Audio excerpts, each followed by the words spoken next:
you know it's time. IAfootball is back, and we've got you covered with everything from the biggest hits to the biggest runs,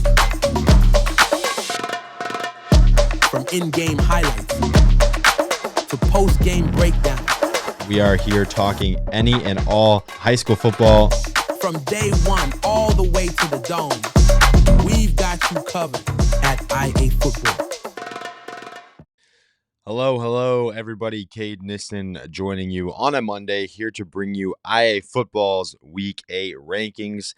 Before we get going, going to be a little bit of a different week. I had Iowa State wrestle-offs yesterday, and I usually spend my Sundays helping with individual teams of the week. So individual teams of the week will be pushed back. I'm going to try and get them up tonight.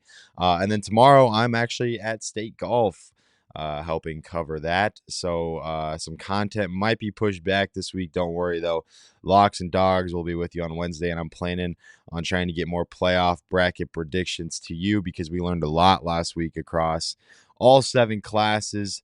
But yeah, my voice is starting to come back. I was at the Iowa game, spent my Saturday at Kinnick, which is always fun. And yeah, spent the day screaming. So my voice is slowly coming back. Hopefully we have no issues here. Let's get into the rankings, though. We'll start in Class 5A as I get my stuff set up as well. No movement inside the top 7. And again, if you're watching this before RPI comes out, the IHSAA RPI will drop today, a new edition for 5A, 4A, and 3A. I think it usually comes out around 12:30 or 1. Remember, that's totally different from this. This is our rankers. The IHSAA RPI is the formula that we kind of went through. If you're confused how playoffs work, if you're confused how RPI works, go check out our Playoff for Dummies episode. We dropped that last week. But yeah, no movement inside the top 7 for 5A. Liberty obviously beats Ankeny. They jump up a spot. You're going to get highlights from that game this week as well when I can get to it. Southeast Polk beats Hawkeyes. They jump up back into the top 10.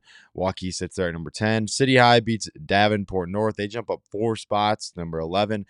They jump up over Ankeny, Cedar Falls, Cedar Rapids Prairie, Waukee Northwest at 15. They got a big win over Ottumwa. Ottumwa exits the rankings, and Kennedy jumps back in with a win over Dubuque Hempstead. So that's how your 5A slate is going to line up in Week 8.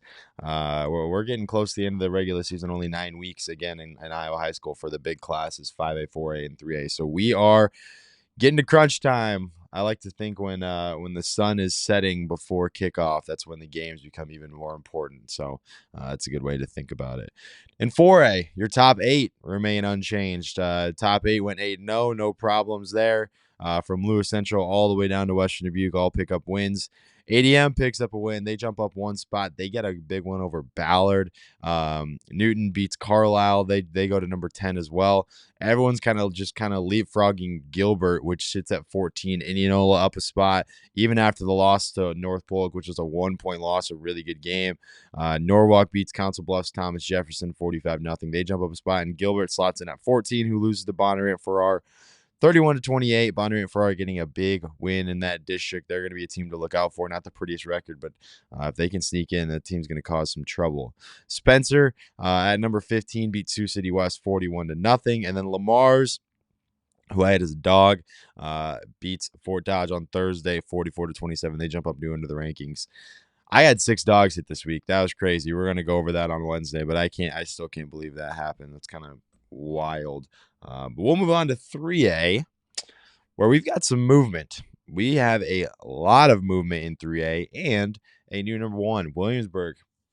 If I believe so, if I scroll up, Williamsburg was preseason number 1 until they lost to Xavier. Ever since then, they've been rolling, and they are back at number 1 after Algona lost to Humboldt. Waller Catholic jumps to number 2. They got an overtime win over West Delaware. Mount Vernon, number 3, beats Fort Madison. Humboldt at number 4 after beating Algona. I do apologize if you're on Rockfin and you saw rankings. Our ranker just must have went to bed, woke up, and decided to change his mind because he's got some different changes. So this is different than what you saw on Rockfin last night if you were on there. Humboldt at number 4 after beating Algona, who slots in at number 5. That district is crazy. Humboldt's going to get Clear Lake here shortly in a really big one, basically to decide what's going to go on in that district. Sorry, allergies. Sergeant Bluff Luton at number 6. This team looks really good after beating Carroll 21-0. They will get Heelan, who's at number 7. Heelan drops a spot, but really it's just business. Sergeant Bluff Luton um, um, goes up, and Humboldt obviously had to leapfrog some people as well. So nothing Heelan did, or some of these teams that they jumped, just kind of how it goes. But Heelan's going to get a shot against Sergeant Bluff Luton in what's going to be a really big game in Class 3A here shortly. Solon right here at number 8, they lost to Williamsburg. Independence at number 9, they beat Hampton Dumont Cow. Clear Lake gets a win. I'm sorry, Independence beat Macokota. Clear Lake beats Hampton Dumont Cow. Benton gets a big win over Grinnell. Really big win in that district. Grinnell slots in right behind him. Nevada lost to Harlan in a little bit of a shocker. They still stay in the rankings, though. West Delaware lost to Wahlert. Washington lost to Assumption, and Carroll lost to Sergeant Bluff Luton. So a lot of teams here at this bottom part that suffered losses, but to good teams or was competitive, and our ranker decided to keep them in the top 16 for another week. We'll move on to Class 2A. Where we have some movement, nothing crazy though. The top 5 is just kind of putting on a show and just running through everybody from Spirit Lake to West Lyon to PCM to Van Meter to Kemper. Those 5 have been pretty consistently inside, those rankings the whole year. Central Lyon Georgia Little Rock gets a massive win. They jump up a spot. Roland Story moves up a spot as well. Western Christian slots in at number 9. Northeast keeps looking good. They keep piling wins as well as Clarenda. West Burlington and North Fayette Valley jump up a spot because the Des Moines Christians lost to Roland Story. West Marshall at number 15, and then a new team who's been in the rankings, I believe, throughout points this year is Anamosa and the Blue Raiders. I'm trying to scrub through quick, but not a huge deal. I think Anamosa has been inside our top 16 before this point. We'll move on to Class 1A as we are running through these Week 8 rankings. Grundy Center, big win over Albernet. That's a ranked win. They've had a lot of ranked wins, and really a lot of them have not been close. So Grundy Center, the team to beat in Class 1A right now. Emmitsburg looks good over Eagle Grove. Dyke New Hartford jumps up after beating Applington Parkersburg. MFO Marmac over Denver. Wilton over West Branch. Trainer over Shenandoah. And Sigourney Keota over Colfax Mingo. Woodward Granger gets a huge win over South Hamilton to kind of help clinch that district. Regina slots in at number 9 after losing to Beckman Catholic. I knew that was going to be a good game. Beckman Catholic is a really good team in that district. South Hardin gets a win over Hudson. Big win there. Hinton, really big win over OABCIG. And here we go. That district, if you're a fan of a team in that district, it's looking like it might come down to that point differential because you have Ridgeview in there. And Ridgeview and Hinton, I think, have yet to square off, but Ridgeview beat Hinton. I'm sorry. So you got a 3-way tie there between OABCIG, Hinton, and Ridgeview with everybody beating themselves. So that's going to be an example where it's going to come down to that 17-point tiebreaker, which will be on the IHSA website. You can check that out if you're confused on how the tiebreaker works. You just got to find the district standings when they post that updated page today with a new RPI. So if you're a fan of those teams, that's what you're going to be looking on because it looks like that district might come down to that. AHSTW at number 13 after beating Red Oak. Underwood at number 14 after beating Missouri Valley. And your 2 new teams, Beckman Catholic, obviously, who beat Regina in a massive game, and Pleasantville, who beat Eddyville, Blakesburg, Fremont. Pleasantville's been kind of one of those fringe teams most of this year, and they get the nod this week to sit at number 16. We'll get to Class A, where Class A had some action last week. Some crazy stuff went down. ACGC, West Hancock, and Lisbon sit there at number 3. Madrid gets the jump back up to number 4 because Earlham fell to Riverside. Riverside quickly becoming a contender in Class A. It's a team that hung with ACGC for 4 quarters and really put the hurting on what I think is a good Earlham team, an Earlham team that beat Madrid. So Class A is shaping up to be a little crazy here. St. Ansgar jumps up a spot. Pekin jumps up a couple. Riverside, your big jumper at number 7. They jump up 7 spots. Tri-Center at number 5 after a huge district title clinching win over Woodbury Central. Macokota Valley, I got to give you guys a hand of applause. Our Class A ranker texted me even and was like, "Man, he underrated Maquoketa Valley. I think it was the week 1 loss to Cascade kind of threw things off, but this defense is nasty. Maquoketa Valley is becoming a threat. They got the huge win over Northland, and that's where they slot in a new team inside the top 10. You don't see that a ton, but well deserved for Maquoketa Valley as they look to go on a postseason run. And with that good defense, it's going to travel, so that's going to help them out.